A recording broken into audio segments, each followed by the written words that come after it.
গাজায় যুদ্ধবিরতি চুক্তির অনুমোদন দিয়েছে ইসরায়েলি মন্ত্রিসভা। এর মাধ্যমে রোববার থেকে উপত্যকাটিতে যুদ্ধবিরতি কার্যকরের পথ আরও সুগম হলো। এদিকে গাজা ইস্যুতে সংবাদ সম্মেলনে সাংবাদিকদের তোপের মুখে পড়েন বিদায়ী মার্কিন পররাষ্ট্রমন্ত্রী অ্যান্টনি ব্লিংকেন। পরে সংবাদ সম্মেলন স্থল থেকে জোর করে বের করে দেওয়া হয় দুই গণমাধ্যম কর্মীকে। 250-টিরও বেশি ডিজাইন অপশন নিয়ে ওয়ালটন স্মার্ট ফ্রিজ, বোঝে আপনার প্রয়োজন।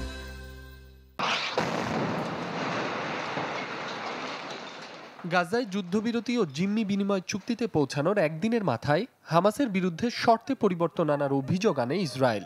ইসরায়েলি মন্ত্রিসভায় আটকে যায় যুদ্ধবিরতির অনুমোদন। শঙ্কায় পড়ে নির্ধারিত সময়ে যুদ্ধবিরতি চুক্তি কার্যকরের ভবিষ্যৎ। সেই শঙ্কা কাটিয়ে অবশেষে গাজায় যুদ্ধবিরতি চুক্তির অনুমোদন দিয়েছে ইসরায়েলি মন্ত্রিসভা। এর মাধ্যমে রোববার থেকেই উপত্যকাটিতে যুদ্ধবিরতি কার্যকরের পথ আরও সুগম হলো। শুক্রবার প্রধানমন্ত্রী বেনিয়ামিন নেতানিয়াহুর নেতৃত্বে রাতভর কয়েক ঘন্টার বৈঠকের পর যুদ্ধবিরতি চুক্তি বাস্তবায়নের পক্ষে মত দেয় ইসরায়েলি মন্ত্রিসভা। সিদ্ধান্তটি কঠিন হলেও জিম্মিদের মুক্ত করতে নেওয়া হয় এই সিদ্ধান্ত, বলছেন ইসরায়েলি মন্ত্রিসভার সদস্যরা।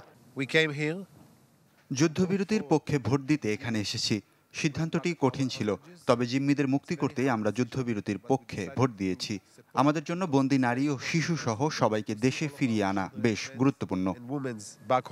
চুক্তি অনুযায়ী রোববার থেকেই যুদ্ধবিরতি কার্যকরের কথা রয়েছে। 3 দফার যুদ্ধবিরতির প্রথম দফায় 33 জন জিম্মিকে ফেরত দেবে হামাস। বিনিময়ে বিভিন্ন কারাগারে বন্দী থাকা 95 ফিলিস্তিনকে মুক্ত করবে ইসরায়েল।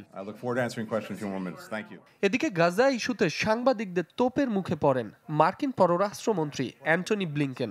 ওয়াশিংটনে সংবাদ সম্মেলনে গাজায় নির্বিচারে হামলা চালিয়ে ফিলিস্তিনিদের হত্যায় ইসরায়েলকে সমর্থনের জন্য মার্কিন পররাষ্ট্রমন্ত্রীকে প্রশ্নবাণে জর্জরিত করেন দুই সাংবাদিক।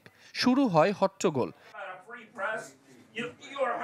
এ পরিস্থিতিতে জোর করে ওই সাংবাদিকদের সম্মেলন কক্ষ থেকে বের করে দেন নিরাপত্তা কর্মীরা। এ সময়ও ব্লিংকেনকে নানা প্রশ্ন করতে থাকেন তারা। মাসুম রাব্বি, চ্যানেল 24।